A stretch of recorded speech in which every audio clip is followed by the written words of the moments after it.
அருட்பெருஞ்சோதி அருட்பெருஞ்சோதி தனிப்பெரும் கருணை அருட்பெருஞ்சோதி. எல்லா உயிர்களும் இன்புற்று வாழ்க, வள்ளல் மலரடி வாழ்க வாழ்க, கொல்லா விரதம் குவளை எல்லாம் ஓங்குக, நல்லோ நினைத்த நலம் பெறுக, நன்றி நினைத்தெல்லோரும் வாழ்க இசைந்து. உலக மக்களே, அறிவார்ந்த அன்பர்களே, ஆண்மைநேய ஒருமைப்பாடுடைய அன்பர்களே, வல்லப்பமான நமக்கு அள்ளிய திருவட்பாவிலிருந்து அருட்பெருஞ்சோதி ஆண்டவருடைய திருவிளையாடல்களை பார்த்து கொண்டிருக்கிறோம்.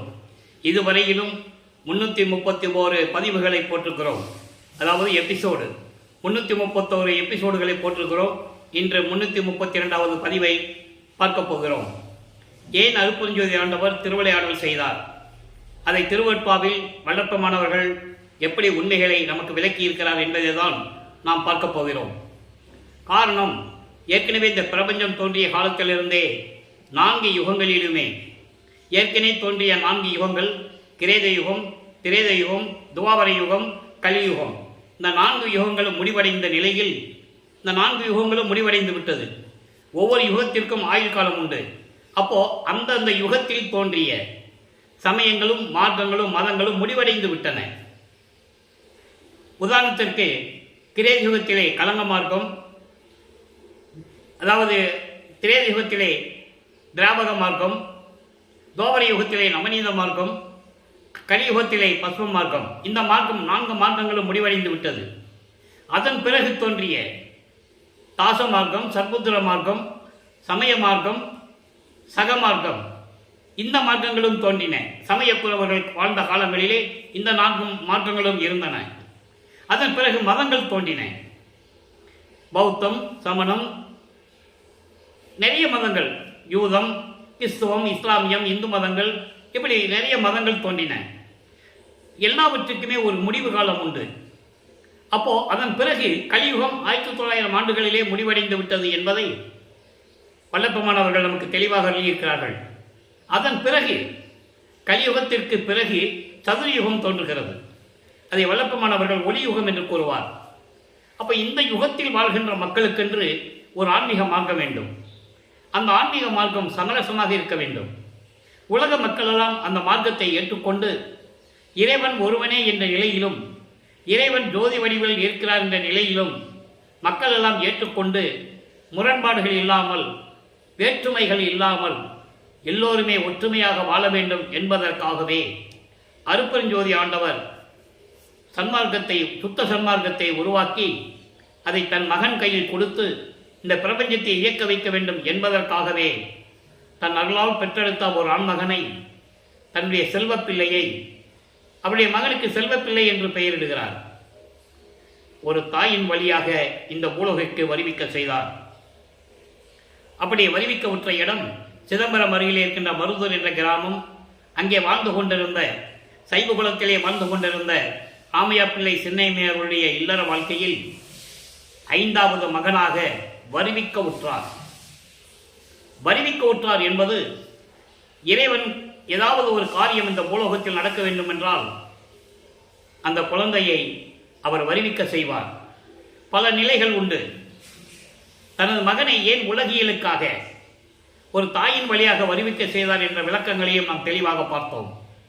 தனது மகன் ஏற்கனவே 4 யுகங்களில் தோன்றிய சமயங்கள், மதங்கள், மார்க்கங்களுடைய நெறிமுறைகளை பின்பற்றி கொண்டு சைவ சமயத்தின் தலைவனாகிய சிவபெருமானை வழிபட்டுக் கொண்டு, சைவ சமயத்தின் அடையாளமாகிய திருநீரை பூசிக்கொண்டு, உத்தராட்சமாலை போட்டுக்கொண்டு நமச்சிவாயா சிவாய நம என்று போற்றி இறைவனை வணங்கிக் கொண்டிருக்க வேண்டும் ஒரு காலகட்டம் வரைக்கும். அதன் பிறகு தன் மகனுக்கு சுத்த சன்மார்க்கத்தை கொடுத்த பிறகு இதெல்லாம் பொய் என்று சொல்ல வேண்டும். அந்த விளக்கங்களை தான் நாம் பார்த்து கொண்டிருக்கிறோம். இப்போ வல்லப்பமானவர்கள் சிதம்பரம் அருகிலே மருதூர் என்ற கிராமத்திலே ராமையா பிள்ளை சின்னையமருடைய 5வது மகனாக இறைவனால் வருவிக்க உற்றார். 5/10/1823 ஆண்டு வருவிக்க உற்றார். இறைவனுடைய திருவிளையாடல் 1/1/1823 ஆண்டு தொடங்குகிறது. 30/1/1874 இரவு 12 மணி வரையிலும் இறைவனுடைய திருவிளையாடல் நடக்குது. அப்போ 56 ஆண்டுகள் திருவிளையாடல் நடக்குது. இந்த 56 ஆண்டுகளை 8 ஆண்டுகளாக பிரித்து தனது மகனுக்கு அருளை கொடுத்து கொண்டிருக்கிறார் என்பதை தான் திருவற்பாவில் இருந்தே பார்த்து கொண்டிருக்கிறோம். 6 8 48, 6 × 8 6 எட்டுகளாக பிரிக்கிறார். இறுதியாக இருக்கின்ற காலகட்டங்கள் அங்கே மேட்டுக்குப்பத்திலே சித்தி வளாகத்திலே என்ன நடந்தது என்பதை பின்னாலே பார்க்க போகிறோம். இப்போ வருவிக்க உற்றார். அதன் பிறகு அவர்களுக்கு உலகியலிலே பிறந்த குழந்தைகள் உண்டு. அவர்கள் பிறந்தவர்கள் 2 ஆண் 2 பெண்.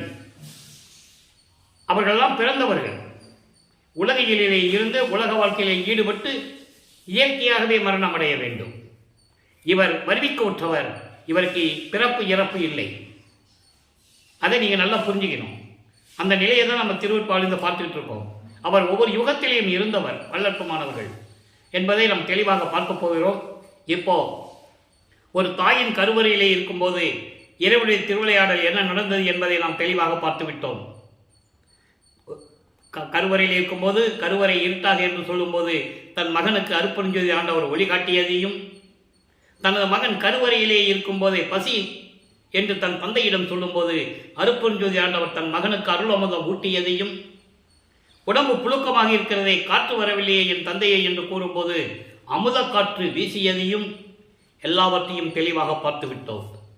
அதன் பிறகு 10 மாதங்கள் கழித்து அந்த தாயின் வயிற்றிலிருந்து நமது குழந்தை இறைவன் இந்த மண்ணுலகை தொடும்போது வானவர்களும் தேவர்களும் முனிவர்களும் ரிஷிகளும் குறிப்பாக பிரம்மன் திருமால் ருத்திரன் போன்ற பத தலைவர்கள் எல்லாம் எங்களை ஆளப்போகும் அருள்கடலே என்று சொல்லி வாழ்த்தி வரவேற்கிறார்கள் நமது குழந்தை இறைவனை.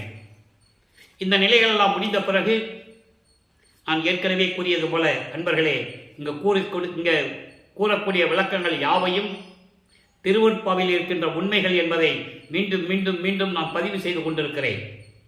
இது கற்பனையாகவோ கதையாகவோ அல்ல. திருவருட்பாவில் இருக்கின்ற பாடலுடைய விளக்கங்களை தான் உங்களிடம் இறைவனுடைய தயவாலயம் கருணையாலையும் பெற்றுக்கொண்டு உங்களிடம் விளக்கமாக சொல்லிக் கொண்டிருக்கிறேன். அதன் பிறகு இந்த பூலோகத்தில் இந்த மண்ணுலகை தொட்ட பிறகு 5 மாதம் கழித்து சிதம்பரத்திலே ஒரு திருவிழாவிற்காக நமது குழந்தை இறைவனை எடுத்து செல்லுகிறார்கள். அங்கே ஒரு திருவிழா நடக்கிறது சிதம்பரம் கோயிலிலே. எல்லாரும் மக்கள் எல்லாம் நடராஜனை வழிபட்டு கொண்டிருக்கிறார்கள். நல்லா கவனிக்கணும். ஏன்னா நடராஜன் வேறு, நடராஜ பதி வேறு. அந்த விளக்கங்களே நாம் ஏற்கனவே பார்த்துக்கிட்டு இருக்கோம். நடராஜன் சைவ சமயத்தின் தலைவன், நடராஜபதி அருட்பெருஞ்சோதி ஆண்டவர். அந்த விளக்கங்களை எல்லாம் நாம் பார்த்து கொண்டிருக்கிறோம். இப்போ 5 மாத குழந்தையாக இருக்கும்போது சிதம்பரத்திலே அங்கே ஒரு திருவிழா நடக்கிறது. தன் மகனுக்கு நமது குழந்தை இறைவனுக்கு அருட்பெருஞ்சோதி ஆண்டவர் தனது சுயரூபத்தை காட்டுகிறார். வெட்ட வெளியாக, எந்த விதமான உருவம் கிடையாது, வெட்ட வெளியாக காட்டுகிறார். அதை பாடலிலே கூறியிருக்கிறார். தில்லை தலைத்தடையே திரை தூக்க தரிசித்த போது வேய்வகை மேல் காட்டாதே எந்தனக்கே வெளியாய் காட்டிய மெய்வரமா மெய்ப்பொருளே. ஏன் பாடலோடு விளக்கம் கூறுகிறேன் என்றால், மக்கள் இதை புரிந்து கொள்ள வேண்டும், உண்மை என்று மனதில் ஏற்றுக்கொள்ள வேண்டும். தில்லை தலைத்தடையே திரை தூக்க தரிசித்த போது, யார் மக்கள் எல்லாம் திரையை விலக்கி நடராஜனை வழிபட்டுக் கொண்டிருக்கிறார்கள். ஆனால் எனக்கு மட்டும் என் தந்தையாகிய அருட்பெருஞ்சோதி ஆண்டவர் உடம்பிலே, அதாவது எந்த விதமான ஆடையும் அணிந்து அலங்காரம் பண்ணி அணிகலன்களை அணிந்து இப்படி உருவகமாக காட்டாமல், அதான் வேய்வகை மேல் காட்டாதே என்று கூறுகிறார். வெட்ட வெளியாய் காட்டிய மெய் உறவா மெய்ப்பொருளே, உண்மையாக எனக்கு இருக்கின்ற தந்தையே, உண்மை தந்தையே, அருட்பெருஞ்சோதியே என்று கூறுகிறார். சரி, இந்த நிலைகளெல்லாம் முடிந்த பிறகு சில மாதங்கள் கழித்து ராமையா பிள்ளை அவர்கள் காலமான உடனே, அதாவது இறந்த உடனே, சின்னம்மையா அவர்கள் இந்த 5 குழந்தைகளையும் எடுத்துக்கொண்டு அந்த அம்மா பிறந்த ஊராகிய பொன்னேரி அருகில் இருக்கின்ற சின்னக்காவனம் என்ற ஒரு கிராமத்திற்கு செல்லுகிறார்கள். அங்கே சில காலங்கள் இருந்துவிட்டு இருக்க முடியாத ஒரு சூழ்நிலையில் சென்னையிலே வந்து குடியேறுகிறார்கள். அவர்கள் குடியேறிய பகுதி ஏழுகணர் பகுதியில் இருக்கின்ற வீராசாமி முதலியார் தெருவிலே ஒரு வீட்டில் குடியேறுகிறார்கள். நமது குழந்தை இறைவன் வளர்ந்து கொண்டிருக்கிறார். அவரை பள்ளியில் சேர்க்க வேண்டும், கொண்டு போய் சேர்க்கிறார்கள். ஆனால் அவர் அங்கே படிக்க மனம் இல்லை. உலகியல் விளக்கம் வேறு, அதுக்குள்ள நம்ம போக வேண்டாம். இறைவன் சொன்ன விளக்கத்தை மட்டும் சொல்லுவோம். அப்போ அவர் அங்கே படிக்க மனம் இல்லை. காரணம், இறைவனுடைய திருவிளையாடல் நடக்குது. அதை பாடலிலே கூறியிருக்கிறார். அந்த பாடலையும் நாம் பார்த்து விட்டோம். திருப்பள்ளி எழுச்சியிலே 7வது பாடலிலே அந்த 5வது வரியிலே கூறுகிறார். முனை கல்வி பயிற்றாது எந்தனுக்கு கல்வி பயிற்று முழுதும் உணர்வித்து உடற்பழுதெல்லாம் தவிர்த்து என்னை பள்ளி எழுப்பிய அருப்பெருஞ்சோதி என் அப்பனே எழுந்தருள்வாயே. இது பாடல். அதனுடைய விளக்கம் என்னவென்றால், என்னை பள்ளியில் சேர்த்தார்கள், ஆனால் இங்கே என்னை படிக்க விடாது, அதன் பிறகு சாகா கல்வியை கற்றுக் கொடுத்து பிரபஞ்சத்தின் உண்மைகளை எல்லாம் தெரிவித்து எனக்கு முத்தேகத்தையும் கொடுத்து சமயங்களிலும் மதங்களிலும் மார்க்கங்களிலிருந்து நீக்கி எடுத்துட்டு வந்து அறியாமையை நீக்கி இருள் நீக்கி எனக்கு சுத்த சன்மார்க்கத்தை கொடுத்து என்னை ஆண்டு கொண்ட என் அப்பனே என்று கூறுவதுதான் அந்த பாடலுடைய விளக்கம். இறைவனுடைய திருவிளையாடல் நடந்ததனால் அவர் பள்ளியிலே படிக்க முடியவில்லை. காரணம், இவர் முடிவெடுக்கிறார் அருட்பெருஞ்சாண்டவர். எப்படி? தனது மகன் இந்த உலகியலிலே எந்த ஆசிரியரிடமும் சந்தை படிப்பை படிக்கக்கூடாது, உலகியல் படிப்பை படிக்கக்கூடாது, யாரையும் குருவாக ஏற்றுக்கொள்ளக்கூடாது தனது மகன் என்ற நிலையில் அங்கே இறைவனுடைய திருவிளையாடல் நடக்குது என்பதை நான் பதிவு செய்ய கடமைப்பட்டிருக்கிறேன். அப்ப இந்த நிலையில் இருக்கும்போது படிக்க முடியலன்னு வந்துட்டார். அப்ப வீட்டில் எவ்வளவு பிரச்சனைகள் இருக்குன்னு நமக்கு தெரியும். உலகிலே ஒரு குழந்தைய பள்ளிக்கூடத்தில் சேர்த்து அந்த குழந்தை படிக்க முடியாத வீட்டுக்கு வந்தால் அந்த குழந்தைக்கு எவ்வளவு நெருக்கடி இருக்கும், எவ்வளவு சிரமங்கள் இருக்கும் என்பதை நீங்கள் புரிந்திருப்பீர்கள். அந்த நிலை நமது குழந்தை இறைவனுக்கும் ஏற்படுகிறது. அவர் மனம் ஒரு நிலையில் இல்லாமல் தனிமையை நாடுகிறது. அப்படி கிடைத்த இடம்தான் கந்தகோட்டம் என்ற ஒரு இடம். அங்கே ஒரு முருகன் கோயில் இருக்கிறது. எல்லாரும் எந்திரிக்க முன்னால் அங்கே போயிடுறது, எல்லாரும் தூங்கின பிறகுதான் வீட்டுக்கு வர்றது, எப்படி தூங்கினாரு எப்படி சாப்பிட்டார் என்ற நிலைகள் எல்லாம் நாம் பாடல்களிலே பார்த்து கொண்டிருக்கிறோம்.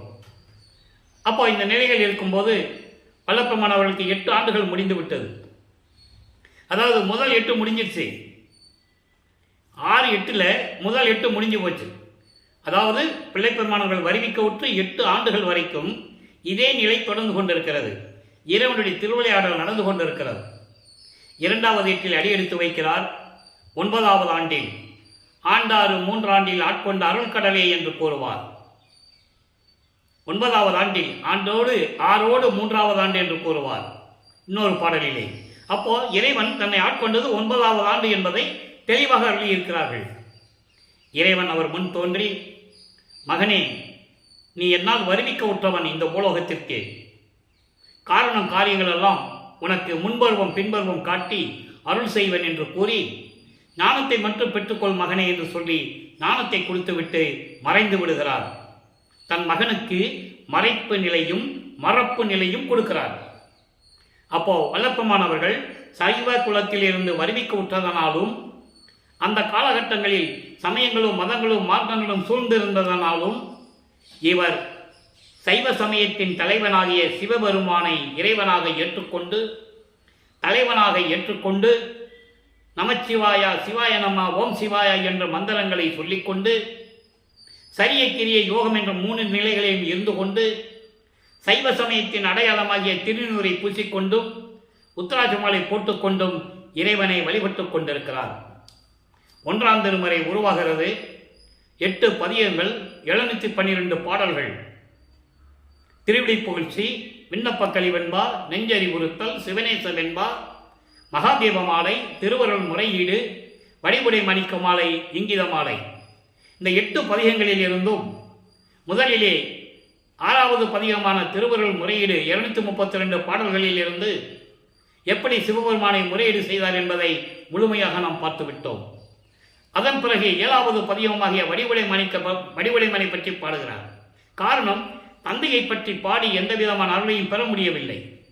தாயை பற்றி பாடலாமே, தாயிடம் போய் கேட்கலாமே என்று கூறி வடிவுடைமனை பற்றி பாடுகிறார். வடிவுடை மாணிக்க மாலை உருவாகிறது. 100 பாடல்களுடைய விளக்கங்களை நாம் முழுமையாக பார்த்து விட்டோம். அப்பா கிட்ட கேட்கிறாரு, அப்பா கிட்ட எந்த விதமான பதில் இல்லை. அம்மா கிட்ட போய் கேட்கிறாரு, அங்கேயும் பதில் இல்லை. இப்போ இந்த நிலையில் இருக்கும்போது மறுபடியும் சிவபெருமானை பற்றி பாடுகிறார். இப்போ வல்லப்பெருமானவர்கள் 2வது 8 இருந்து கொண்டிருக்கிறார். 9வது ஆண்டிலிருந்து 16 ஆண்டுகளுக்குள் இருந்து கொண்டிருக்கிறார். இப்போ நம்ம எந்த நிலையை பார்க்கிறோம்னா, 9வது ஆண்டிலிருந்து 12 ஆண்டுகளுக்குள் எப்படி சிவபெருமானை முறையீடு செய்தார், சிவபெருமானியிடம் முறையீடு செய்கிறார், இறைவனை எப்படி வழிபடுகிறார் என்பதை சிவனேச வெண்பா என்ற பதிகத்திலிருந்து பார்த்து கொண்டிருக்கிறோம். மொத்தம் 100 பாடல்கள். இதுவரை 14 பாடலுடைய விளக்கங்களை பார்த்திருக்கிறோம். இன்று 15வது பாடல். நமது குழந்தை இறைவனால் வருவிக்க உற்ற மகன் என்று தெரியும். வெளியே யார்ட்டையும் சொல்லவும் முடியாது, சொல்லவும் கூடாது. ஏன்னா அது தெய்வனுடைய நிலை, தெய்வத்தின் நிலை. அதனால் இந்த நிலையில் இருந்து கொண்டு அருளை பெற முடியாமல் எப்படி நமது குழந்தை இறைவன் தவித்துக் கொண்டிருக்கிறார், ஏங்கிக் கொண்டிருக்கிறார், துன்பப்பட்டு கொண்டிருக்கிறார் என்பதை இந்த பதிகத்திலே நாம் பார்க்க போகிறோம். சிவநேச வெண்பா 15வது பாடல். நல்லா புரிஞ்சுக்கணும். நீங்கள் வள்ளற்பெருமானை பற்றி சொல்லும் போதே அவர் இறைவனுடைய மகன் என்ற நிலை உங்களுக்கு புரிய வேண்டும். இறைவனுடைய திருவிளையாடல் எப்படி நடக்கிறது என்பதை நீங்கள் கவனித்துக் கொள்ள வேண்டும். ஊட்டுகின்ற வல்வினையாம் உள்கயிற்றாம் உள்ளிருந்தே ஆட்டுகின்ற நீதான் அறிந்தில்லையோ. கேட்கிறாரு, என்னது பூலோகத்துக்கு வருவிக்க செய்துவிட்டு வல்வினைகள் எல்லாம் என் உள்ளத்திலே பதிந்து கொண்டு என்னை எப்படியெல்லாம் ஆட்டி படைக்கிறது, இது உனக்கு தெரியாதா?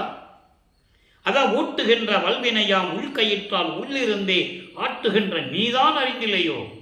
நீதானே செய்யல, உன்னுடைய திருவிளையாடல் தானே நான் இந்த பூலோகத்துக்கு வந்தேன்.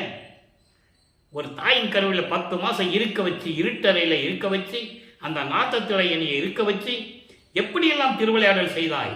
இதை மகாதேவ மாலையிலே 87வது பாடலிலே கூறுவார். ஒவ்வொரு பாடலில் விளக்கம் உண்டு, யாரும் மறுக்க முடியாது.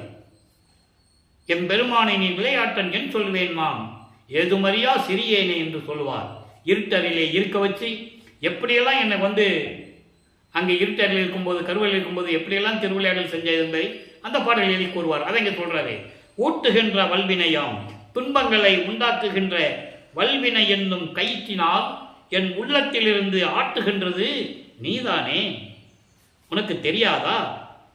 வாட்டுகின்ற 5 புல வேடற்கு அறிவை பறிகொடுத்து, எல்லாம் கவனிக்கணும். மகாதேவ மலையில் சொல்றத இங்கேயும் சொல்ற, அங்க 5வது பதியத்தில் வரும் அது.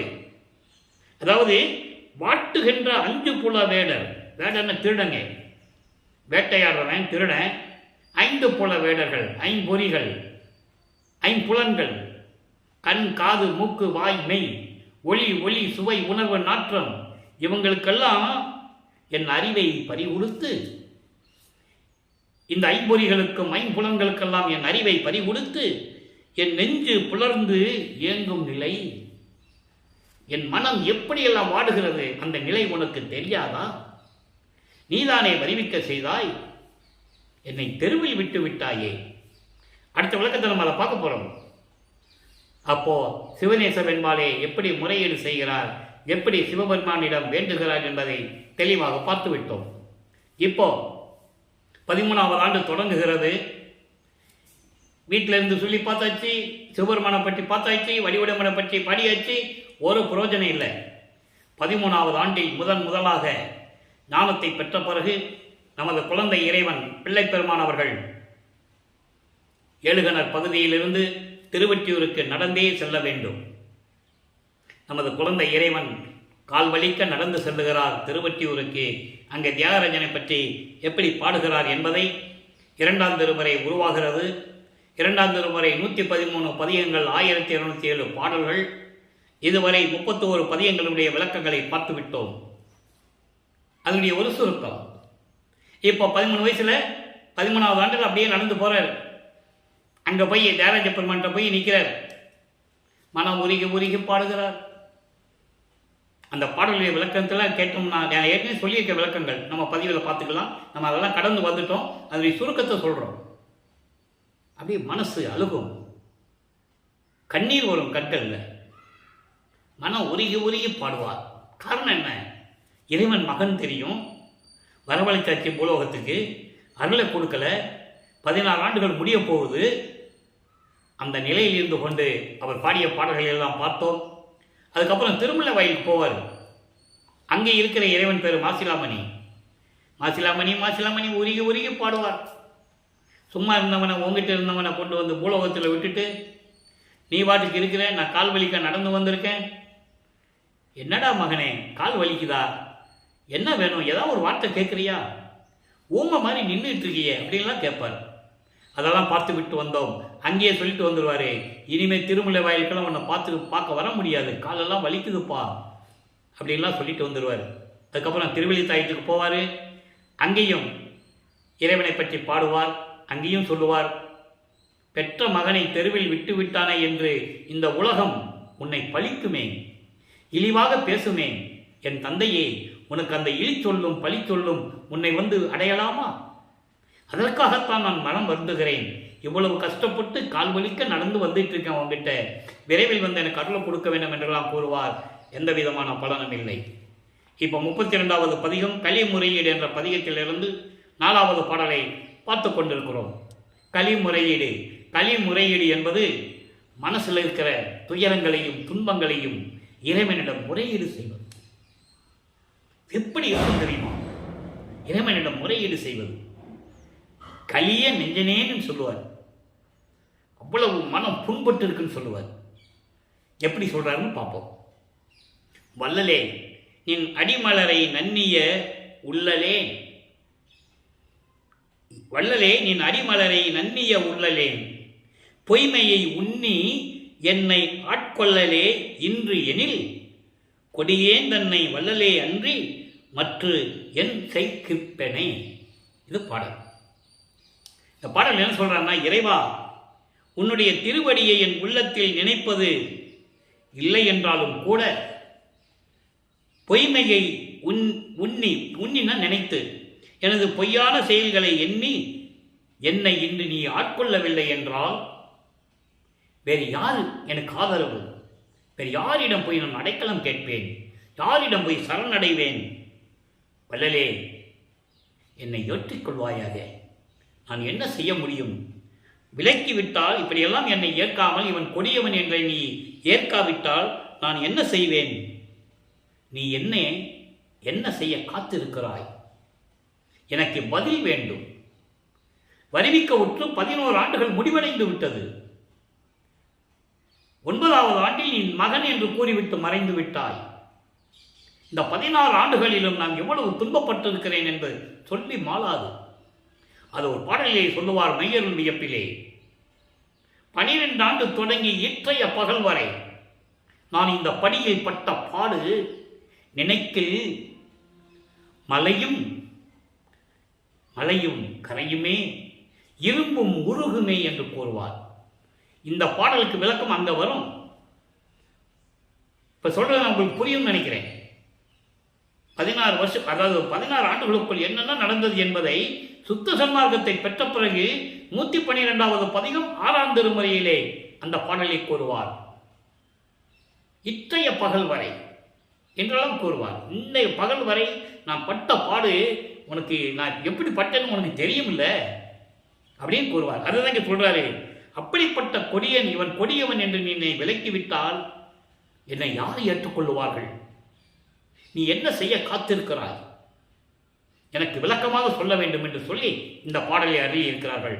ஆக வல்லப்பெருமான் அவர்கள் 16 ஆண்டுகள் வரைக்கும் இந்த நிலையில் இருந்து கொண்டிருக்கிறார்.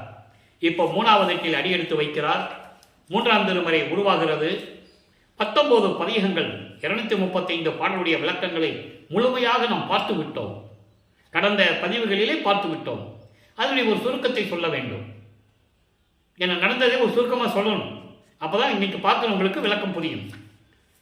இப்போ 3ஆம் திருமுறை உருவாகும் போது வல்லப்பெருமான் அவர்கள் 3வது எட்டில் இருந்து கொண்டிருக்கிறார். 24 17வது ஆண்டிலிருந்து, வருவிக்க உற்ற 17வது ஆண்டிலிருந்து 24 ஆண்டுகள் வரைக்கும் திருவொற்றியூரிலே என்ன நடந்தது? மக்களுக்கு விளக்கி சொல்ல வேண்டும். அதைதான் திருவுற்பாவிலே பாடல்களாக நமக்கு அள்ளி இருக்கிறார்கள். இந்த உண்மைகளை வல்லப்பெருமான் அவர்கள் வருவிக்க உற்று 203 ஆண்டுகள் ஆகிவிட்டது. திருவுற்பாவின் விளக்கங்களை யாரும் மக்களிடம் கூறாததினால் வல்லப்பெருமானை ஒரு துறவி என்றும் சாமியார் என்றும் இப்படிதான் மக்களிடம் விலக்கி சொல்லிக் கொண்டிருந்தார்களே தவிர, அவர் இறைவனுடைய மகன், இதற்காகத்தான் வருவிக்க உற்றார், சுத்த சன்மார்க்கத்தை உலக மக்களுக்கு தெரியப்படுத்த வேண்டும் என்பதற்காகத்தான் வருவிக்க உற்றார் என்ற நிலையை யாரும் மக்களிடம் சொல்லாததினால் வல்லப்பெருமானுடைய கடவுள் நிலை, இறைநிலை யாருக்கும் தெரியாது. அந்த நிலையை நாம் பார்த்து கொண்டிருக்கிறோம். மறைக்கப்பட்ட உண்மைகள் திருவுற்பாவிலே எப்படியெல்லாம் இருக்கிறது என்பதை பார்த்து கொண்டிருக்கிறோம். இப்போ இந்த நிலையில் இருக்கும்போது இப்போ ஆண்டுகள் உருண்டோடுகிறது, காட்சிகள் மாறுகிறது. இப்போ தியாகராஜ பெருமான் காட்சி கொடுக்கிறார். இப்போ இப்போ கோயிலாண்ட போய் நிற்பார், காட்சி கொடுக்கிறார். காட்சி கொடுத்து மறைந்து விடுவார். பேசுறதில்லை, சையை காட்டுறதில்லை, பேசுறதில்லை, காட்சி கொடுப்பார். இது பாடல் இருக்கின்ற விளக்கத்தை நான் சொல்லிக் கொண்டிருக்கிறேன். இப்போ அவருக்கு ஒரு உறுதி கிடைச்சிருச்சு. இத்தனை வருஷம் கஷ்டப்பட்டதுக்கு இப்போ ஒரு உறுதி கிடைச்சிருச்சு. எப்படி இறைவன் அருளை கொடுத்து வர என்ற நோக்கத்தில் தினமும் திருவொற்றியூருக்கு சென்று கொண்டிருக்கிறார். ஆனால் எந்த விதமான பலனும் இல்லை. அப்போ அவர் மனம் ஒரு நிலையில் இருக்கும்போது ஏங்கி கொண்டிருக்கிறது. நம்ம போனோம் பார்க்கறதில்லை, பேசுறதில்லை, எதுவுமே பண்றதில்லைன்னு சொல்லி நாரையை தூது அனுப்புவார். நாரையும் கிளியும் நாட்டூரும் தூதும் என்ற பதிகத்தில் இருக்கின்ற பாடுடைய விளக்கங்களை அனைத்தையும் பார்த்து விட்டோம். தன்னை ஒரு பெண்ணாக உருவகப்படுத்தி, அதாவது தலைவியாக உருவகப்படுத்தி, இறைவனை தலைவனாக உருவகப்படுத்தி ஒரு நாரையிடம் சொல்லி அனுப்புவார். நாரையே, நீ தியாகராஜ பெருமானிடம் போய் சொல்லு, உன்னால் வருவிக்க உற்ற உனது மகன், அங்கே பெண் என்று சொல்லுவார். அது உலகியலுக்காக நம்ம இப்போ டாப்பிக்கை மாற்றி சொல்கிறோம், அவ்வளோதான், வேற ஒன்றும் இல்லை. பொருளை மாற்றி சொல்கிறோம், அப்படி கன்வெர்ட் பண்ணுறோம். அங்கே என்ன சொல்கிற நாரைகிட்டை, உன்னை நினைத்து என் தலைவி வரைந்து கொண்டிருக்கிறாள். அவள் தூங்குவதில்லை, சாப்பிடுவதில்லை, குளிப்பதில்லை, கூந்தலை முடிவதில்லை, கூந்தலிலே பூ சூடுவதில்லை என்றெல்லாம் அவருடைய மனநிலைகளை பெண்ணாக உருவப்படுத்தி நாரையிடம் சொல்லி அனுப்புவார். அதை நம்ம அப்படியே டிரான்ஸ்ஃபர் பண்ணுறோம், கன்வெர்ட் பண்ணுறோம். உலக மக்களுக்கு என்ன சொல்கிறார்? நாரைகிட்ட சொல்லி அனுப்புகிறார். நாரையே, நான் தியாகராஜ பெருமானின் என்னால் தியாகராஜ பெருமானால் வருவிக்க உற்றவன், என்னை ஆட்கொண்ட இறைவன், அவருடைய மகன் நான். எனக்கு எந்த விதமான நன்மை கொடுக்காமல் காலதாமதம் செய்து கொண்டிருக்கிறார். நான் போனாலும் பேசுவதில்லை.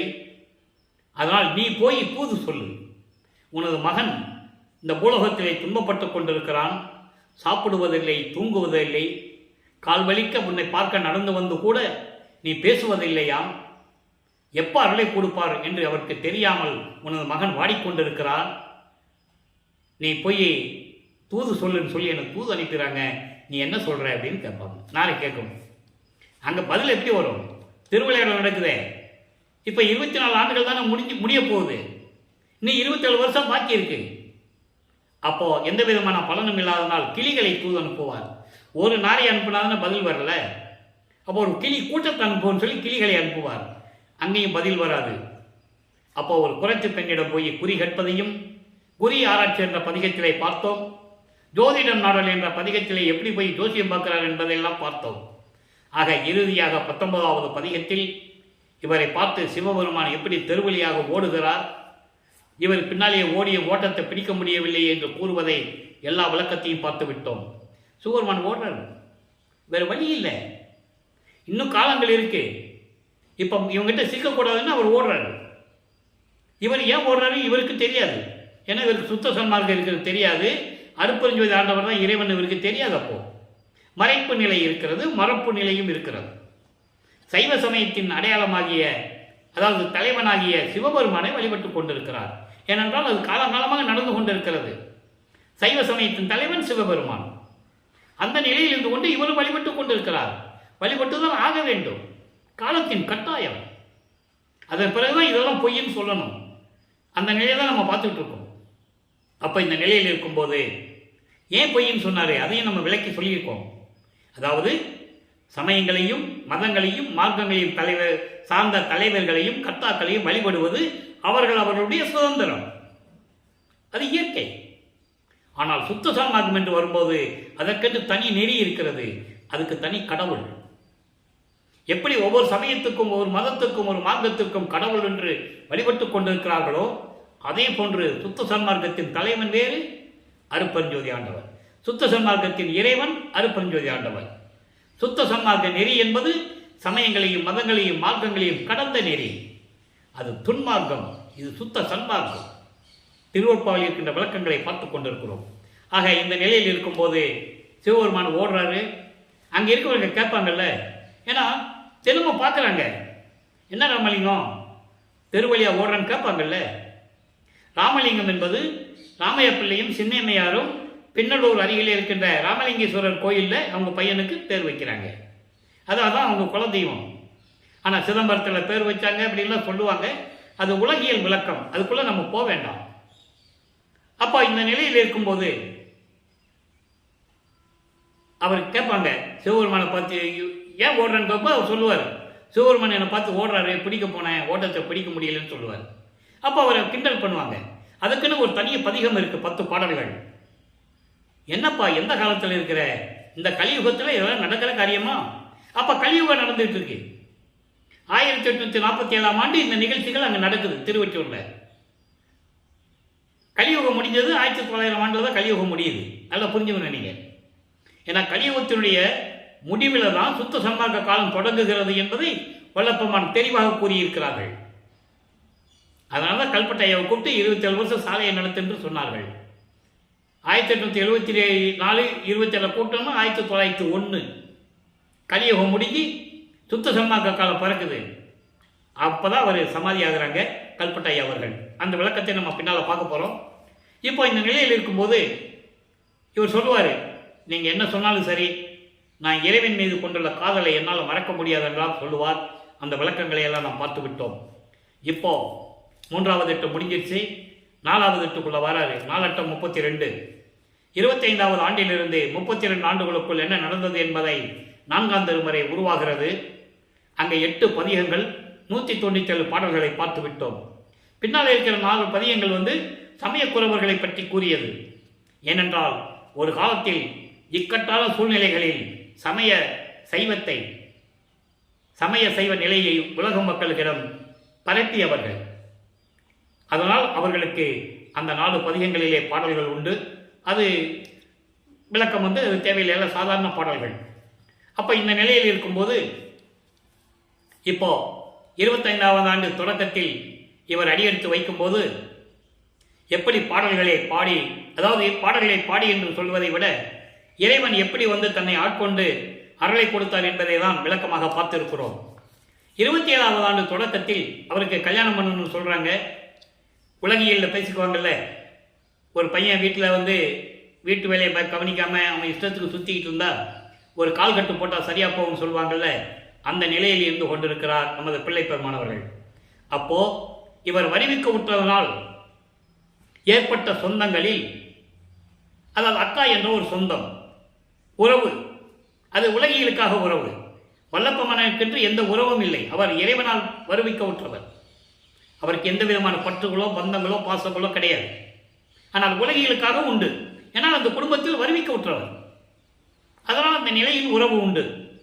அங்கதான் தனக்கோடி அம்மையார் ஒரு பெண்ணாக பிறக்கிறார்கள்.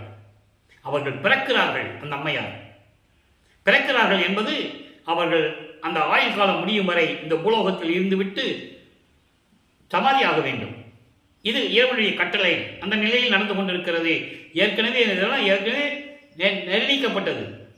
இறைவனால் நிர்ணயிக்கப்பட்டு எல்லாம் பேசி முடிவெடுத்துதான் பூலோகத்துக்கு வராங்க. அப்போ அந்த அம்மையார் பிறக்கிறார்கள். அந்த பெண்ணிற்கு இவர் தாய்மாமன் ஆகிறார். உறவு முறையிலே தாய்மாமனார் ஆகிறார். அப்போ கல்யாணம் பண்ண சொல்கிறாங்க. இவர் முதல்ல முடியாதுன்னு சொல்கிறாரு. இல்லற வாழ்க்கையில் எனக்கு இஷ்டம் இல்லைன்னு சொல்கிறாரு. இப்படியே சொல்லிட்டு இருக்கானுன்னு சொல்லி அங்கே இருக்கிறவங்கள்கிட்ட கேள்விப்படுறாங்க. திருவொற்றியூரில் டெய்லி இவர் ஒரு சாமியாரை பார்க்குறாரு. அவங்க 2 பேரும் பேசிக்கிட்டு இருக்காங்க அப்படின்னு சொல்லுவாங்கல்ல. அப்போ அந்த சாமியார்கிட்ட சொன்னால் ஒருவேளை இவங்க ஒத்துக்குவானோ? இது உலகியலுடைய விளக்கம். ஆனால் உண்மையில் அந்த சாமியார் யாருன்னா அருப்பெருஞ்சோதி ஆண்டவர். இப்போ இவருக்கு அருப்பெருஞ்சோதி ஆண்டவர் தான் இறைவன், அவர் தான் இவருடைய தந்தை என்று தெரியும். அவர் இனிமேல் சுத்த சன்மார்க்கத்தை வாங்க போகிறது இப்போதான் அவருக்கு தெரியும். சமயங்களையும் மதங்களையும் மார்க்கங்களையும் விடணும்னா இது கடைசி கட்டம். எது? திருமணம் என்பது. சம்பிரதாயப்படி, சமய சம்பிரதாயப்படி திருமணம் நடக்கணும். இது இறைவனுடைய கட்டளை, இறைவனுடைய திருவிளையாடல். ஏன்னா அந்த அம்மாவுக்கு இந்த பிறவியிலே, மனித பிறவியிலே ஏற்பட்ட சஞ்சீதம், பிராரத்தம், மகாமியம் போன்ற வல்வினைகள் எல்லாம் நீங்க வேண்டும். அந்த அம்மாவுக்கு மோட்ச விட்ட கொடுக்கணும். புரியுதுங்களா? மோட்ச விட்ட கொடுக்கணும், விமோசனத்தை கொடுக்கணும். அதுக்காக தான் அம்மா இங்கே பூலோகத்துக்கு வருவிக்கிறார்கள். பூலோகத்தில் பிறந்தாங்க. அப்போ அங்கே போய் கேட்குறாங்க. தந்தையிடம் இருந்த அனுமதி வந்து விட்டது, சரின்னு ஒத்துக்கிறாரு. திருமண ஏற்பாடுகள் நடந்து கொண்டிருக்கிறது. அங்கே திருமண விழா நிகழ்ச்சியிலே மக்கள் மட்டுமில்ல, உறவினர்கள் மட்டுமல்ல, அங்கே பிரம்மன், திருமால், ருத்திரன் போன்ற பதத்தலைவர்கள், வானவர்கள், ரிஷிகள், முனிவர்கள், சித்தர்கள், சத்தர்கள், சக்திகள் எல்லாருமே அங்கே உட்கார்ந்துட்டு இருக்காங்க மணமக்களை வாழ்த்துவதற்காக. பாடலிலே கூறியிருக்கிறார்கள் விளக்கம். அதை நாம் பார்த்து விட்டோம். அருட்பிரகாச மாலையிலே பார்த்து விட்டோம். 100 பாடல்களிலே எப்படி தனது தந்தை தன்னை தேடி வந்து அருளை கொடுத்தார் என்பதை நாம் தெளிவாக பார்த்து விட்டோம். அதனுடைய ஒரு சுருக்கம். இப்போ கல்யாணம் முடிஞ்சிச்சா, சமயங்களையும் மதங்களையும் மார்க்கங்களையும் விட்டாச்சு. சைவ சமயத்தின் அடையாளமாகிய திருநீரை பூசுவதை விட்டாச்சு. நீ விடணும், அப்பதான் ஒரு சுத்த சன்மார்க்கம் கிடைக்கும். அங்க அடையாளங்கள் எதுவுமே இருக்கக்கூடாது. சுத்த சன்மார்க்கத்தின் முக்கிய எதிரிகள் என்று சொல்லுகிறார், தடைகள் என்று சொல்லுகிறார். இதை ஏன் ஒவ்வொரு பாடலையும் விளக்கமாக நாம் பார்த்து கொண்டிருக்கோம் என்றால், இன்றைய வரை இந்த வேறுபாடுகள் மக்களிடையே குழப்பிக் கொண்டிருக்கிறார்கள். அதெல்லாம் திருநூறு பூசலாம், அதெல்லாம் ஒன்று, அதெல்லாம் வள்ளலார் பூச சொன்னார். பூச சொன்னார்னா எப்போ சொன்னார்? 32 ஆண்டுகளுக்கு முன்னால், வருவிக்க உற்று 32 ஆண்டுகளுக்கு முன்னால் சமயங்களிலும் மதங்களிலும் மார்க்கங்களின் நெறிகளை பின்பற்றி கொண்டிருக்கும் போது சொன்னார். அவரே சொல்றாரு பாட்டில், திருநீர் பூசுங்கன்றாரு. மறுபடியும் பூச வேண்டான்னு சொல்றாரு. அந்த நிலையை நீங்கள் புரிந்து கொள்ள வேண்டும். சுத்த சன்மார்க்கம் தனி மார்க்கம், இறைவனுடைய மார்க்கம். மனிதர்களாலும் முனிவர்களாலும் ரிஷிகளாலும் உருவாக்கப்பட்டது அல்ல. இறைவனால் உருவாக்கப்பட்ட மார்க்கம் சுத்த சன்மார்க்கம் என்பதை நீங்கள் புரிந்து கொள்ள வேண்டும். இப்போ இந்த நிலையில் இருக்கும்போது எல்லாத்தையும் விட்டாச்சு. இப்போ இறைவனுடைய 5வது குணத்தில் இருந்து கொண்டிருக்கிறார். இறைவனுக்கு 8 குணங்கள் உண்டு. என் குணம் கொண்டவனே என்று கூறுவார். தன்பயத்தனாதல், தூய உடம்பினாதல், இயற்கை உணர்வினாதல், முற்றிலும் உணர்தல், இயற்கையாகவே பாசங்களை நீக்குதல். இப்ப 5வது குணத்துல வல்லப்பமானவர் இருந்து கொண்டிருக்கிறார். மீதி எல்லாம் கடந்து வந்தாச்சு. இப்போ இருக்கும்போது இந்த பற்றுகளை நீக்குகிறார். சரிய கிரிய யோகம் என்ற 12 நிலைகளை கடக்கிறார். அதை பாட்டில் நம்ம பார்த்துட்டோம். தத்துவங்களை கடக்கிறார். எல்லாத்தையும் கடந்த பிறகு என்ன பண்ணாரு? கதவை பூட்டி உள்ள உட்காந்துட்டார். அங்கேயே கதவை பூட்டிட்டார். இனிமே கதவை திறந்து வெளியே போறதில்லை. திருவொற்றியூருக்கும் போக போறதில்லை. ஏற்கனவே திருமலை வாயிலுக்கும் திருவிழை தயத்துக்கும் போக முடியாதுன்னு சொல்லிட்டு வந்துட்டாரு. அப்படி இருக்கும்போது மகனுடைய நிலையை கண்டு இனிமே காலங்கள் இனி கடத்த முடியாது. ஏன்னா 32 ஆண்டுகள் முடிஞ்சு போச்சு. தனது மகனை ஒரு தாயின் கருவறையில் இருக்க வச்சு, பிறக்க வச்சு, கொண்டு வந்து வருவிக்க செய்து இவ்வளவு ஆண்டுகள் முடிஞ்சு போச்சு. 32 வருஷம் முடிஞ்சு போச்சு. இன்னும் 19 வருஷம் தான் பாக்கி இருக்கு. ஓகேவா? இப்போ 4வது எட்டிலே இருந்து கொண்டிருக்கும் போது அந்த நிலை எப்படி நடந்தது என்பதை நாம் விளக்கமாக பார்த்து விட்டோம். இறைவன் கால் வலிக்க நடந்து வந்து தெருக்கதவை திறக்க வச்சு, ஒரு காலை உள்ள வச்சு ஒரு காலை வெளியே வச்சு, ஏன் உள்ள வச்சாரு ஒரு காலை வெளியே வச்சாரு விளக்கத்தையும் சொல்லிட்டோம். ஏன்னா இவர் உள்ள போனாலும் அவர் பூட்டிக்குவார். மகன் பூட்டியாச்சுன்னா அப்போ வெளியே வர முடியாது. அப்போ இன்னும் 19 வருஷம் பாக்கி இருக்கு. திருவிளையாடல் பண்ண முடியாது. அந்த நிலையில் இருக்கும்போது தன் மகனுக்கு எல்லாரையும் கொடுத்து விட்டார். ஏமசத்திலிருந்து, தத்துவ சித்திலிருந்து, தத்துவங்களை கடப்பதிலிருந்து எல்லாத்தையும் கொடுத்தாச்சு. முத்தேகத்தை கொடுத்தாச்சு, எல்லாத்தையும் கொடுத்தாச்சு. இப்போ சுத்த சன்மார்க்கத்தை கொடுக்கணும், சாகா கல்வியை கற்றுத்தர வேண்டும். அதற்காக பிள்ளைப்பெருமான் அவர்கள் இப்போ 33வது ஆண்டிலிருந்து 40 ஆண்டுகளுக்குள் இருக்கும்போது, 5வது எட்டில் இருக்கும்போது என்னென்ன நடந்தது என்பதை தெளிவாக திருவருட்பா பாடல் மூலமாக நாம் பார்த்து விட்டோம். இப்போ அண்டங்களை கடந்து, தத்துவங்களை கடந்து, வெளிகளை கடந்து பறந்து சென்று கொண்டிருக்கிறார் சுத்த சிவஞான வெளிக்கு. அங்கதான் சத்தியஞான சபை இருக்கிறது. தந்தையை பார்த்து சுத்த சன்மார்க்கத்தை வாங்குவதற்காக சென்று கொண்டிருக்கிறார். அங்கே சிங்காசனத்தை போட்டு ஒரு இருக்கையை போட்டு மகனை வரவேற்கிறார். அதுக்கு முன்னால சபைக்கு வெளியே, சத்தியஞான சபைக்கு வெளியே நம்ம பேசுறதெல்லாம் அங்க இருக்கிற சத்தியஞான சபை. நல்லா புரிஞ்சுக்கணும். அதுக்கப்புறம் தான் இங்க கட்டினது மக்களுக்காக. அதே வடிவமைத்து அங்கே எப்படி சத்தியஞான சபை இருக்குதோ அதே போலதான் உலக மக்களுக்காக வடலூரிலே சத்தியஞான சபையை நிறுவியது நமது பிள்ளைப்பெருமான் அவர்கள் என்பதை நான் பதிவு செய்ய கடமைப்பட்டிருக்கிறேன். ஏதோ வந்தாரு, போனாரு, கட்டினாரு, ஏனாதானே கட்டினார், இதெல்லாம் உலகியல் விளக்கம். அங்கே இருக்கிற சபை எப்படி இருக்குதோ அதே மாதிரி இங்கே கட்டினாரு. ஏன்னா மக்கள் அங்கே போக முடியாது. நல்லா புரிஞ்சுக்கணும் நீங்க. அப்போ அங்கே போகும்போது தேவர்கள் நிற்கிறாங்க, பிரம்மன் திருமால் எல்லாம் நிற்கிறாங்க. உள்ள போக முடியாது. கொலையும் புலையும் தவிர்த்தவர்கள் தான் சத்தியஞான சபைக்குள் போக முடியும். அதை தான் இங்கே சொன்னார். புலையும் கொலையும் தவிர்த்தவர்கள் உள்ளே புகுதல் வேண்டும் சொன்னார். புரிஞ்சுக்கணும் நீங்க. ஏன்னா தேவர்களுக்கு அந்த கதி. அங்கே சத்தியஞான சபையில் என்ன நடந்தாலும் அவங்கெல்லாம் பூரா வெளியே தான் பார்க்கணும். காரணம் ஏனென்றால் கொலை செய்தவர்கள் என்று கூறுகிறார், போரிட்டு உயிர்களை கொன்றவர்கள் என்று கூறுகிறார். திருவுட்பாவிலே உண்டு. ஆக இந்த நிலையில் இருக்கும்போது எல்லாம் வெளியே நிற்கிறாங்க. இவர் போனவனே சையை கட்டுறாங்க.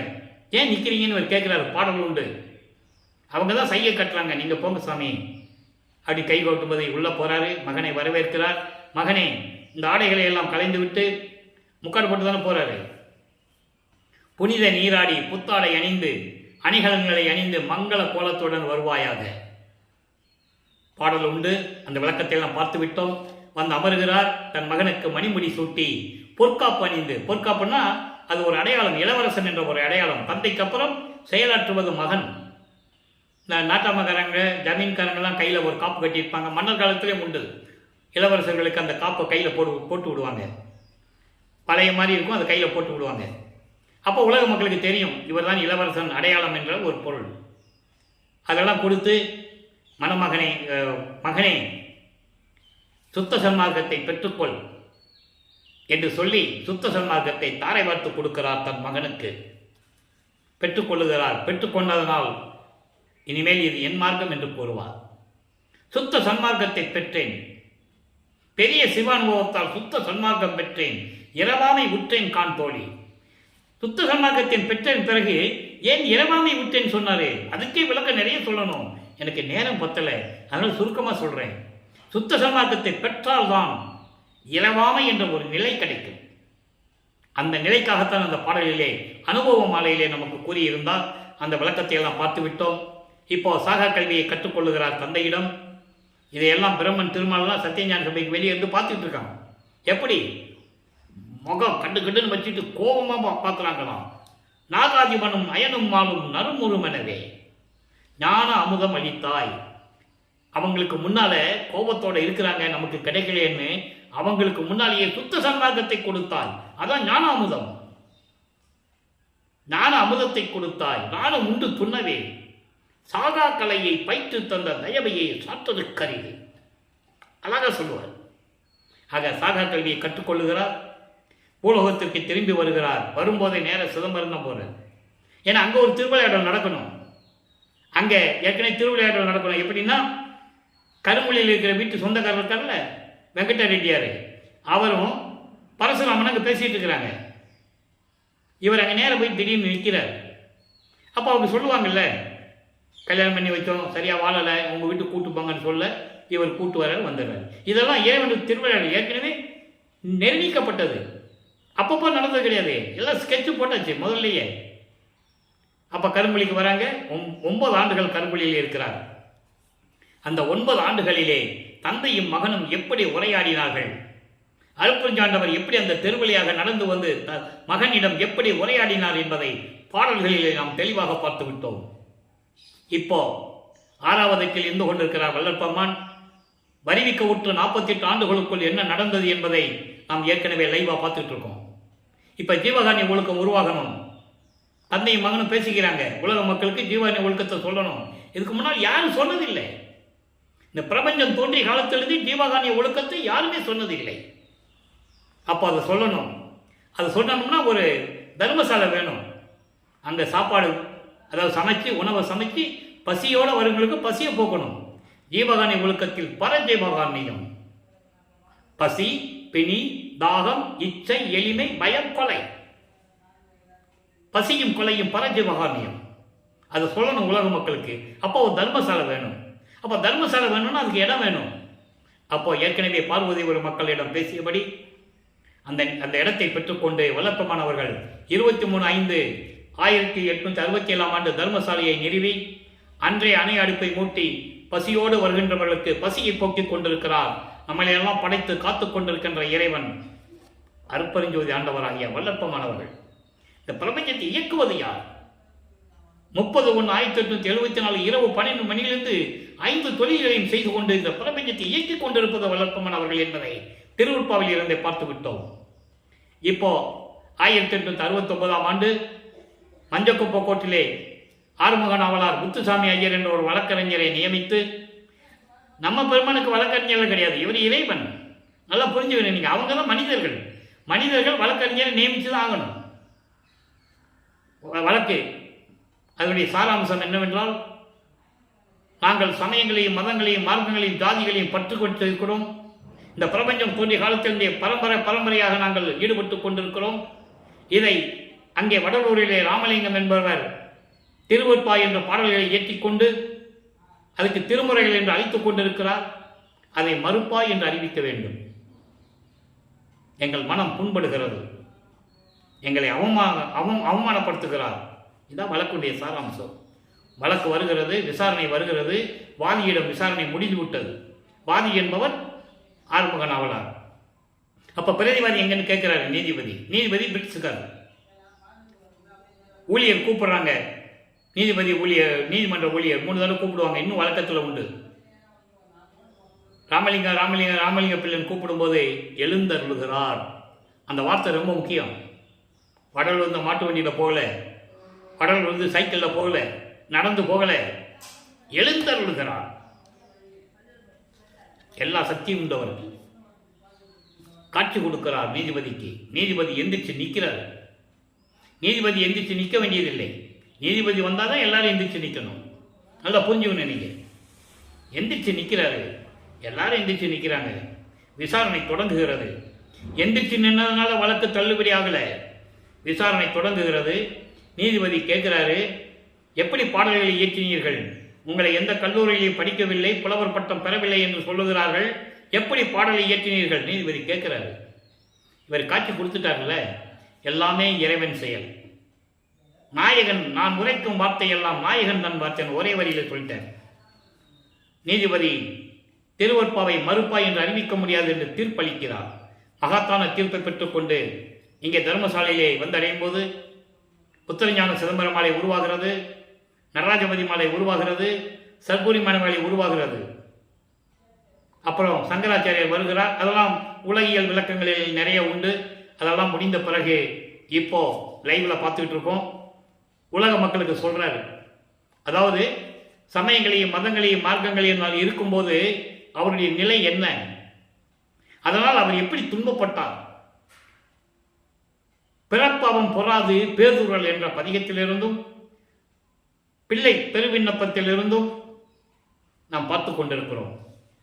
பிறப்பாவம் பொறாது பேதுரல் என்பது இந்த பிறவி துன்பத்தை நீக்க வேண்டும் என்று இறைவனிடம் முறையீடு செய்வது.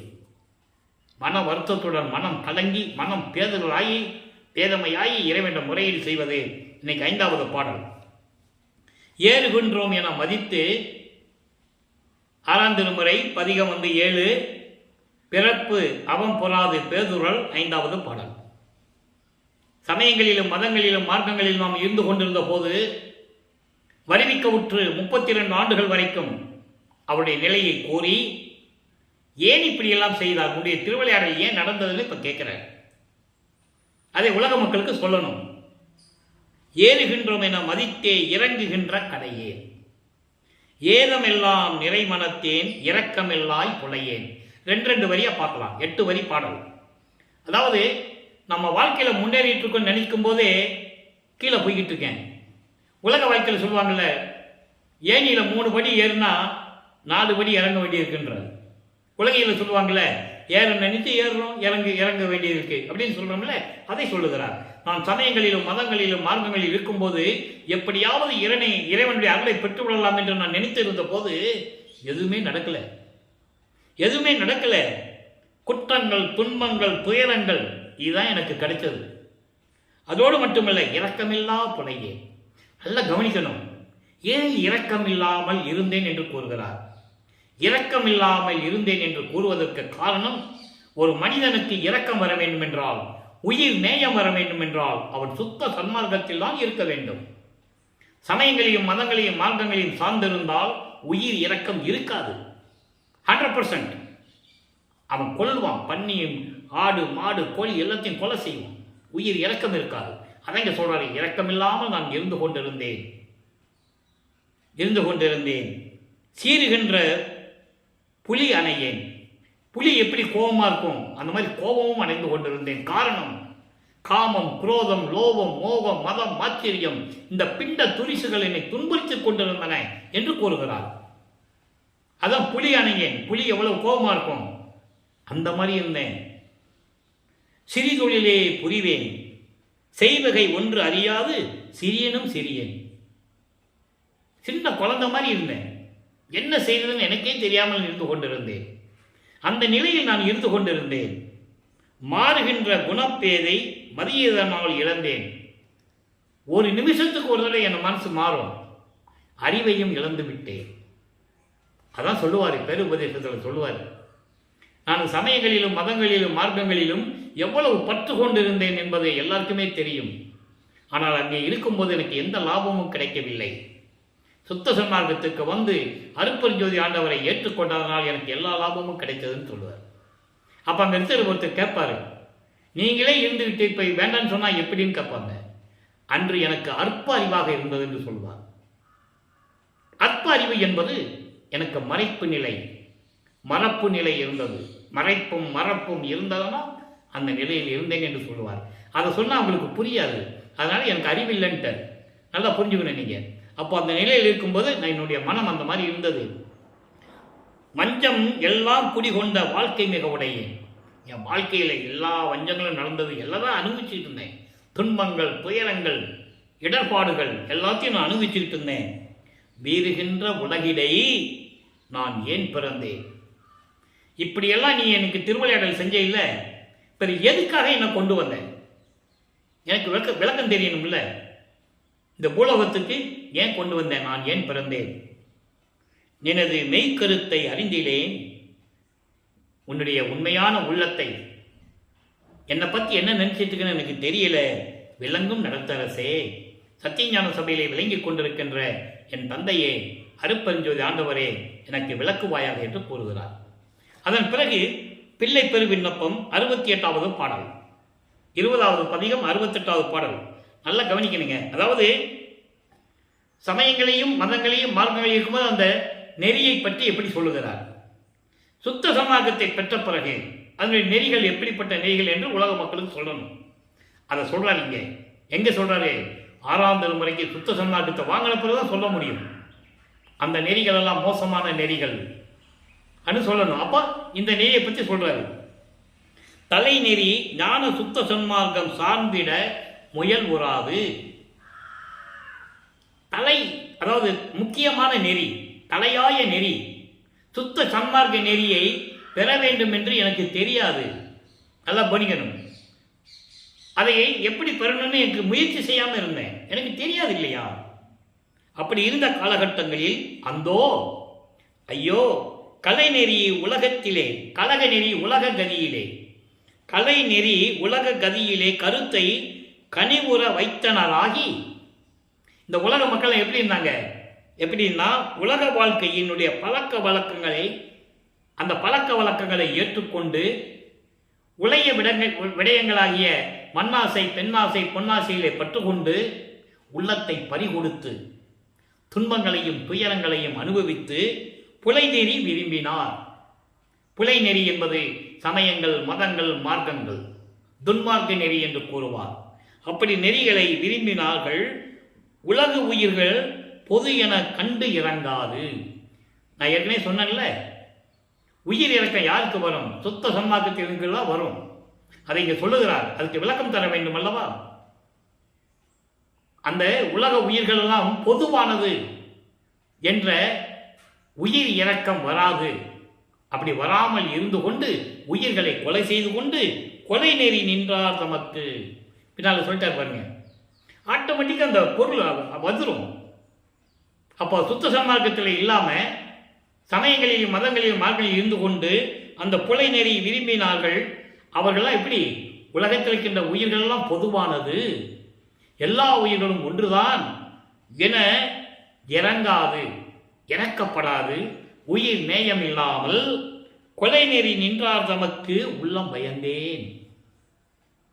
அப்போ இப்படி ஒரு உயிர்களை கொல்லும் போது, இந்த நெறியில் இருக்கின்றவர்கள் எல்லாம் உயிர்களை கொலை செய்யும் போது நான் உள்ளம் பயந்தேன். எந்தை, நான் கூறுவது என்ன? என் தந்தையே, நான் சொல்லுவதற்கு என்ன இருக்கிறது? எல்லாமே உனது திருவிளையாடல் தானே நடந்தது. நான் சொல்லுவதற்கு என்ன இருக்கிறது என்று கூறுகிறார். அடுத்து பாருங்க, கடைசியாக ஒரே விளக்கம். ஜோதியில் ஜோதி 119வது பதிகம், ஜோதியில் ஜோதி 23வது பாடல். பாடல் எளிமையான பாடல். விளக்கத்தை சொல்லணும்னா அந்த ஒவ்வொரு வரிக்கும் 1 மாதம் விளக்கம் சொல்லணும். எனக்கு தான் நேரம் பத்தலை நண்பர்களே. எவ்வளவோ பேச வேண்டியிருக்கிறது, எவ்வளவோ விளக்கங்கள் சொல்ல வேண்டியிருக்கிறது. நான் சுருக்கி சுருக்கி சுருக்கி சொல்லிக் கொண்டிருக்கிறேன். நேரம் பற்றவில்லை. இந்த பாருங்க, அற்புதமான, அதாவது ஒவ்வொரு யுகத்திலும் இருந்தார் என்பதை தெளிவாக உலக மக்களுக்கு கூறுகிறார். மருந்துள்ள பிறந்தார் மட்டுமல்ல, பிறந்தார் சொல்றாங்கல்ல, அது தவறு என்பதை இங்கே உணர்ந்து கொள்ள வேண்டும். ஒவ்வொரு யுகத்திலும் இருந்தவர் அகவலிலே உண்டு. ஊழிதோறு ஊழி உளவினும் உளப்பெறாது ஓங்கி வாழி என்று எனக்கு வைத்த நன்னிதியே. ஒவ்வொரு யுகத்திலையும் நீ இருப்பாயாக என்று சொல்லி என்னை வாழ்த்திய என் தந்தையார் என்று கூறுவார். ஊழிதோறு ஊழி உளவினும் அழியா உடம்பை அளித்தனும் ஊழிதோறு ஊழி உளப்பெறாது ஓங்கி வாழி என்று எனக்கு வைத்த நன்னிதியே. இது அகவல். இன்னொரு பாடலை சொல்லுவாரு, ஊழிதோறு ஊழி உளவினும் அழியா உடம்பை அளித்தனன். ஒவ்வொரு யுகத்தில் எந்த சொல்றாருல, இன்னும் அதான் சொல்றாரு. இங்க பாருங்க இந்த விளக்கம் பாருங்க, ரொம்ப சிறப்பா இருக்கும். பிறந்து உழன்றேனை, இவர் எப்படி சொல்றாரு பாருங்க, பிறந்து உழன்றேனை என்பது ஒவ்வொரு யுகத்திலும் தோன்றி என்று பொருள். ஒவ்வொரு யுகத்திலும் இவர் பிறந்திருந்தானா ஒவ்வொரு யுகத்திலும் இறந்திருக்கணும். இறக்கல் அவரு. இங்க பிறந்தேன் என்பது தோன்றியது. பின்னால வரி வரும், அந்த வரி பாருங்க. அப்படி இந்த உலகத்திலே ஒவ்வொரு யுகத்திலும் தோன்றி துன்பப்பட்டவனை இனிமேல் அப்படி இருக்க வேண்டாம் மகனே என்று சொல்லி, இனிமேல் நீ எங்கேயும் தோன்ற வேண்டாம், என்னுடைய இருப்பாயாக என்ற நோக்கத்திற்காக. நல்லா புரிஞ்சுக்கணும் நீங்க. ஒவ்வொரு யுகத்திலையும் நான் தோன்றினேன். ஊழிதோர் ஊழி உளவினும் அழியா உடம்பை அளித்தனன். ஆனா ஒவ்வொரு யுகத்திலையும் நான் தோன்றினது உண்மை. இனிமேல் அப்படி அல்ல, நிரந்தரமாக இருப்பேன் இறைவனோடு. அதான் இறைவன் மகனோட கலந்து கொண்டது. அது நம்ம சித்தி வளாகத்துக்கு போகும்போது அந்த விளக்கத்தை நம்ம முழுமையாக பார்ப்போம். அப்படி பிறந்து உழன்றேனை, ஒவ்வொரு யுகத்திலும் தோன்றி துன்பங்களை அனுபவித்திருந்த என்னை என்றும் பிறவாது, பிறந்தாதானே இறப்பு இருக்கும், என்றும் பிறவாது இறவா பெருமை தந்து சொல்லிட்டாரா. இனிமேல் நான் தோன்ற வேண்டிய அவசியம் இல்லை. இறைவன் என்னோடு கலந்து கொண்டார், எனக்கு இறப்பு பிறப்பு இல்லை, நான் தோன்ற வேண்டிய அவசியம் இல்லை. இனிமேல் ஒரு மனிதனாகவோ மனித உருவத்திலோ நான் இருக்க வேண்டிய அவசியம் இல்லை, நான் இறைவனாக மாறிவிட்டேன் என்று கூறுவார். அப்படி இரவா பெருமை தந்து ஊனை சிறந்து ஒளிர்வித்தது பாரீர். இந்த உடம்பை முத்தேக மாற்றி ஒளிமயமாக்கி, உலக மக்களே, என் தந்தை இறைவன் அருப்பொஞ்சிதாண்டவர், மகனே நீ ஒவ்வொரு யுகத்திலும் தோன்றி வந்தாய், இனிமே யுகங்கள் கிடையாது, சதுரயுகம் ஒன்றுதான் நிரந்தரமானது, சுத்த சன்மார்க்கம் தான் நிரந்தர மார்க்கம். இந்த காலத்திற்கு, இந்த சுத்த சன்மார்க்க காலத்திற்கு அழிவு கிடையாது. இதற்கு முன்னால் தோன்றிய யுகங்களுக்கெல்லாம் அழிவு உண்டு. கிரேத யுகத்திற்கு 17,28,000 வருடங்கள், கிரேத யுகத்திற்கு 12,96,000 வருடங்கள், துவாபர யுகத்திற்கு 8,64,000 வருடங்கள், கலியுகத்திற்கு 5,000 வருடங்கள். அதற்கெல்லாம் அழிவு உண்டு, அழிஞ்சு போச்சு. இந்த சதுரயுகத்திற்கு அழிவு இல்லை. அதான் சொல்றாரு இங்க. எல்லாம் புரிஞ்சுக்கணும். இனிமேல் உனக்கு பிறப்பு இறப்பு இல்லை என்பது, இனிமேல் நீ எந்த யுகத்திலும் தோன்ற வேண்டிய அவசியம் இல்லை. நிரந்தரமாக சுத்த சன்மார்க்கத்தில், இந்த சதுரயுகத்தில் நீ உன் தேகத்தோடு ஒளிவிட்டு அருப்பெருஞ்சோதியாக இருப்பாய் என்று என் தந்தை உலக மக்களே எனக்கு கூறியிருந்தார். திருச்சிற்றம்பலத்தே நடஞ்சோதி, திருநடஞ்சோதி. அதை புரிஞ்சுக்கணும். திருநடஞ்சோதினா உடனே நடனம் வந்துட்டாலே நடராஜன் கிட்ட போயிடக்கூடாது. நான் ஏற்கனவே விளக்கம் சொல்லியிருக்கேன். நடராஜன் சமயத்தின் தலைவன். அது ஒரு மார்க்கம், சமய மார்க்கம். அவங்கள பதத்தலைவர்கள். இது அப்படிப்பட்டில்லை. சுத்த மார்க்கம் இறைவனுடைய மார்க்கம். இப்படி இருக்கும்போது அப்படி விட்டு பாரியர் என்று கூறுகிறார். இதுக்கு ஒரு பாடல் உண்டுங்க, அற்புதமாக சொல்லுவார். அகவல்ல உண்டு, 6ஆம் திருமுறை பாடல்களிலும் உண்டு. நேற்று கூட அதை நம்ம பார்த்தோன்னு நினைக்கிறேன். பரிவித்த வண்ணமும் நானே. அதாவது இதை எப்படி சொல்லுவாருன்னா, 6ஆம் திருமுறையில் 90வது பதிகம் உற்றது உரைத்தல் என்ற ஒரு பதிகத்தில் சொல்லுவார். அதை விளக்கி சொல்லணும், அது என்ன கடமை. எப்படின்னா, பெற்றேன் என்றும் இரவாமை, பேதம் தவிர்ந்தே இறைவன் என்னை உற்றை கலந்தான். அதை ஏன் சொன்னார் என்றதை இப்போ நம்ம விளக்கத்தை பார்த்தோம். இனிமே நீ ஒவ்வொரு யுகத்திலும் தோன்ற வேண்டிய அவசியம் இல்லை மகனே. இந்த சதுர யுகம், இந்த ஒளி யுகம், அதான் சொல்றாரு. இந்த ஒளி யுகத்திலே இனிமேல் அழிவு கிடையாது. ஒலியுகத்துக்கு காலங்கள் கிடையாது, அதாவது ஆயுள் காலம் கிடையாது, நிரந்தரமாக இருக்க வேண்டியது. இனிமேல் நீ எங்கேயும் தோன்ற வேண்டிய அவசியமில்லை என்று கூறியதை இந்த பாடலிலே கூறுவார் பாருங்க. பெற்றேன் என்றும் இறவாமை சொல்லிட்டாரா? வேதம் தவிர்ந்தே இறைவன் என்னை உற்றை கலந்தான். இறைவன் என்னை உற்றை கலந்ததனால் நாங்கள் ஒன்றானோம். இறைவன் என்னோடு கலந்ததனால் நான் ஒன்றாகிவிட்டேன். இனிமேல் நான் தோன்ற வேண்டிய அவசியம் இல்லை. அதான் இதனுடைய பொருள். அதனாலதான் எங்கேயோ இருக்கிற பாடலுக்கு இங்கே அதுக்கு விளக்கம் இருக்கிறது. 6ஆம் திருமொழியை 90வது பதிகத்திலே உற்றது உரைத்திலே 10வது பாடல். யாரும் மறுக்க முடியாது, அவ்வளவு சிறப்பான பாடல்கள் உண்டு. ஒன்றானம் சொல்லியாச்சா? எற்றே அடியேன் செய்த தவம் யாரே புரிந்தார். என்ன மாதிரி யார் இருந்திருக்க முடியும் இந்த பிரபஞ்சத்தில்? அதோடு மட்டுமல்ல, இன்னமுதம் துற்றே உலகி நீவிர் வாழ்க வாழ்க துணியற்றே. அன்பர்களே, உலக மக்களே, நீங்கள்லாம் சுத்த சன்மார்க்கத்தை அடைந்து இன்னமுதம் துற்றே. இன்னமுதம் என்பது சுத்த சன்மார்க்கம், துற்றை என்பது அடைந்து. உலக மக்களே, நீங்கள்லாம் சுத்த சன்மார்க்கத்தை அடைந்து நீங்களெல்லாம் வாழ்க வாழ்க துணியற்றே. துணி என்பது துன்பங்களையும் துயரங்களையும் எல்லாம் நீக்கி, மரணத்தை நீக்கி, மரணமில்லா பெருவாழ்வை பெற்றுக்கொண்டு நீங்கள் இந்த பூலோகத்தில் வாழ வேண்டும். உலக மக்களே, அதற்கு நீங்கள் என்ன பண்ண வேண்டும்? இன்னமுதம் துற்றே. சுத்த சன்மார்க்கத்தை அடைந்து அருட்பெருஞ்சோதி ஆண்டவரை இறைவனாக ஏற்றுக்கொண்டு நீங்கள் இந்த உலகத்தில் மரணமில்லா பெருவாழ்வில் வாழ வேண்டும் மக்களே என்று கூறுகிறார். எனவே அன்பர்களே, இன்று பார்த்த இறைவனுடைய திருவிளையாடல் பதிவு உங்களுக்கு புரிந்திருக்கும் என்று நான் கருதுகிறேன். நீங்களும் சுத்த சன்மார்க்கத்தில் இணைந்து அருட்பெருஞ்சோதி அருட்பெருஞ்சோதி தனிப்பெருங்கண்ணை அருட்பெருஞ்சோதி என்ற மகாமந்திரத்தை சொல்லி சைவ நிலையில் இருக்க வேண்டும். சைவ நெறியில், சைவ நிலையில் கொலையும் கொலையும் தவிர்த்திருக்க வேண்டும். உயிர்களை கொலை செய்யக்கூடாது. அந்த கொலையுண்ட பிணத்தை, அந்த நாறுகின்ற உடம்பை நம் உடம்புக்கு உணவாக எடுத்துக்கொள்ளக்கூடாது. இந்த நிலையிலிருந்து கொண்டு இறைவனை வணங்கி எல்லா அருள்களையும் செல்வங்களையெல்லாம் பெற்றுக்கொண்டு இந்த வையகத்திலே நீங்கள் வாழ்வாங்கு வாழ வேண்டும். நோயற்ற வாழ்வில் நீங்கள் வாழ வேண்டும் என்று இறைவனுடைய தயவாலையும் கருணையாலையும் வாழ்த்தி, வல்லப்பெருமானுடைய அருளை பெற்றவன் என்ற நோக்கத்தினால் இதை நான் கூற வேண்டிய கடமை இருக்கிறது. இந்த வள்ளலார் ஒளியன் விடைபெறுகிறேன். மீண்டும் நாளை சந்திப்போம். நன்றி, வணக்கம். அருட்பெருஞ்சோதி அருட்பெருஞ்சோதி தனிப்பெருங்கருணை அருட்பெருஞ்சோதி. நாளையும் இறைவனுடைய திருவிளையாடல் தொடரும். கண்டு மகிழ்ந்து இறைவனர்களை பெற்றுக்கொள்ளுங்கள்.